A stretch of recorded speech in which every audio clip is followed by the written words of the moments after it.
गुरु की प्यारी साध संगत जी, बड़े प्रेम से बोलना धन निरंकार जी। आओ सत्संग जी, भक्ति के अनुसार जीवन जीवन की चाल में सुंदर भाव और भावों के अनुसार सुंदर व्यवहार सही मायनों में भक्त की पहचान बनती है। सत्संग जी, ज्ञान के बिना भक्ति अधूरी है। भक्ति के बारे में मानस में इस प्रकार लिखा है। जाने विनु ने होई प्रतीति, विनु परितीति होई नाही प्रीति।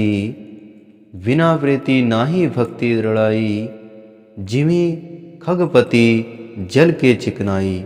आओ सत्संग जी, भक्ति के महत्व के बारे में संपूर्ण हृदय वाणी में भी इस प्रकार लिखा है कि बल बुद्धि है, धन यौवन है, अच्छा कारोबार है।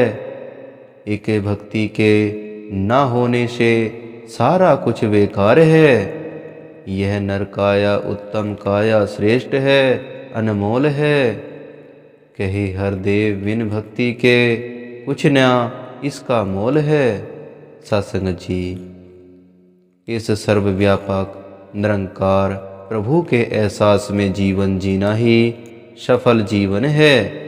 सत्संग जी, उठते बैठते सोते जागते विचरण करते हुए इस प्रभु परमात्मा सर्वव्यापक निरंकार को दिल में बसाए हुए जीवन व्यतीत करना ही सही मायनों में भक्ति है। सत्संग जी, भक्ति के दो महत्व आयाम हैं, एक भक्ति और दूसरा भगवान। और सत्संग जी, भगवान अर्थात यह प्रभु जिसका हमें सद्गुरु की कृपा से बोध हुआ है और जो सर्वशक्तिमान सर्वव्यापक सब कुछ जानने वाला है। सत्संग जी, जिसका वास कण कण में है, दूसरा आयाम है, भक्त जन है।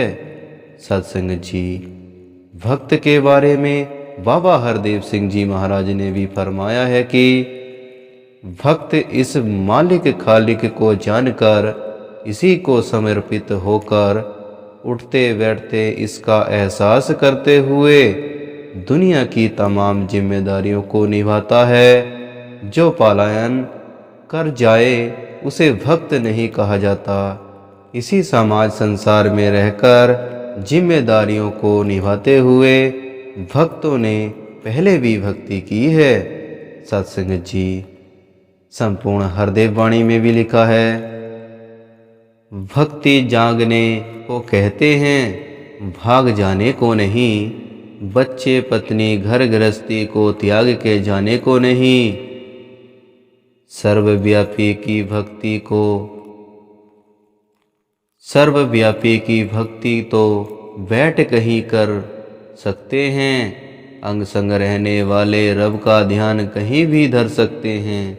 आओ सत्संग जी, कहने का भाव यह है कि भक्ति का पहला स्तंभ है इस प्रभु परमात्मा की जानकारी होना। भक्ति की शुरुआत भगवान के बोध बिना नहीं हो सकती। सत्संग जी, जैसे कि संपूर्ण हरदेव वाणी में भी लिखा है, भक्ति लोकी आजे न समझे, रवणु पाणा भक्ति ये है। क्षण के सारे ब्रह्म भूल के गुरु, रिझाना भक्ति ये है। और सत्संग जी, परम पिता परमात्मा के दर्शन, इस निरंकार का बोध भक्ति का सर्वप्रथम कदम है। भक्ति जीवन का आधार है। और सत्संग जी, हम रोज भोजन करते हैं जिससे हमें शारीरिक शक्ति मिलती है। हम केवल किसी विशेष अवसर पर ही भोजन नहीं करते। सत्संग जी, ठीक इसी प्रकार हमें भक्ति करनी है हर रोज हर भक्त, ताकि हमारी आत्मा को शक्ति मिले रह सके। सत्संग जी, इसी से जीवन को मजबूती मिलती है।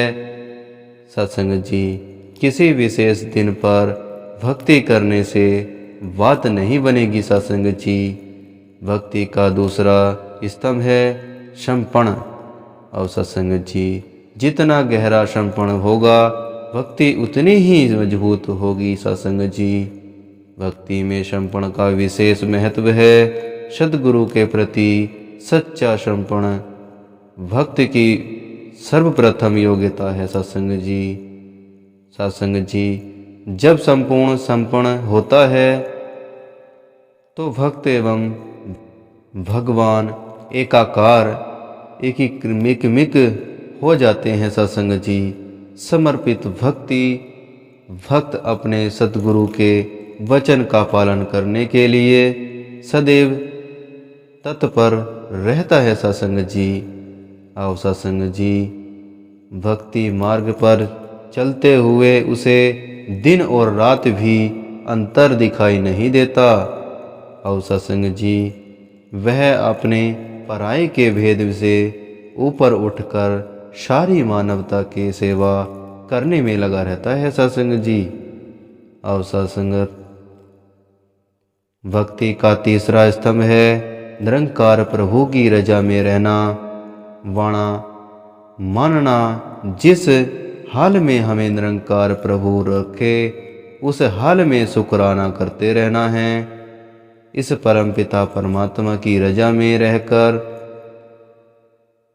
इस परमात्मा की रजा में रह पाना, प्रभु परमात्मा से कोई गिला शिकवा न करना।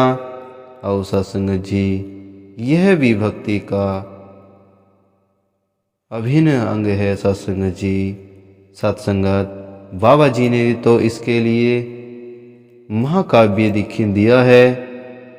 जैसी भी हो परिस्थिति रहे एक सी मनोस्थिति। आओ सत्संग जी, परिस्थितियाँ अनुकूल और प्रतिकूल होती रहती हैं, परंतु भक्त की अवस्था सदैव एक समान रहती है। वह सब कुछ इस निरंकार परमात्मा के एहसास को मानता हुआ ही परिस्थिति में संपूर्ण भाव के साथ जीवन जीता है।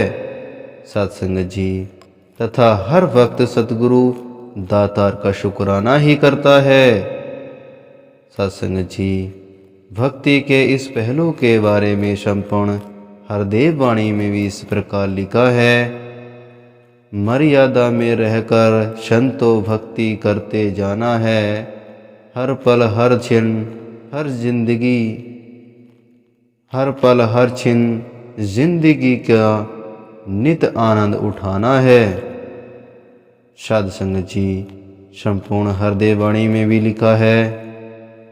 दुख सुख जिसे लाई होवण इक्को आहू असल शायणा एहे कहे अवतार मैं वारी उस तो मनदा जेहड़ा वाला ए।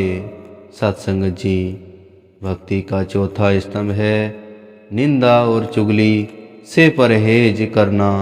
निंदा और चुगली ऐसे रस है जो हमारी भक्ति का स्ववाद खराब कर देते हैं, जिसे दीमक लकड़ी को खोखला कर देती है। सत्संग जी, ठीक इसी प्रकार से निंदा और चुगली हमारी भक्ति को चट कर जाते हैं। सत्संग जी, भक्त जन कभी न आओ सत्संग जी, भक्त जन कभी न तो किसी महात्मा की निंदा अपने मुख से करते हैं और सत्संग जी न ही किसी और से किसी की निंदा श्रवण करते हैं। सत्संग जी, वह हमेशा ध्यान रखते हैं कि निंदा और चुगली न ही मुँह हो न ही कानों में। भक्त जन सहज रहते हैं और निंदा रूपी इसी दीपक को अपने आसपास नहीं भटकने देते। सत्संग जी, सत्संग जी, भक्ति के इस पहलू के बारे में संपूर्ण हरदेव वाणी में भी इस प्रकार और लिखा है। मीठा एक जहर है, निंदा क्यों इसको अपनाता है। जहर आखिर जहर है, एक दिन अपना असर दिखाता है। कहे हरदेव यदि निंदा से बाज नहीं तू आएगा, निंदक भी कहलाएगो और भक्ति से भी जाएगा। और सत्संग जी बड़े प्यार और सत्कार से कहना, धन निरंकार जी।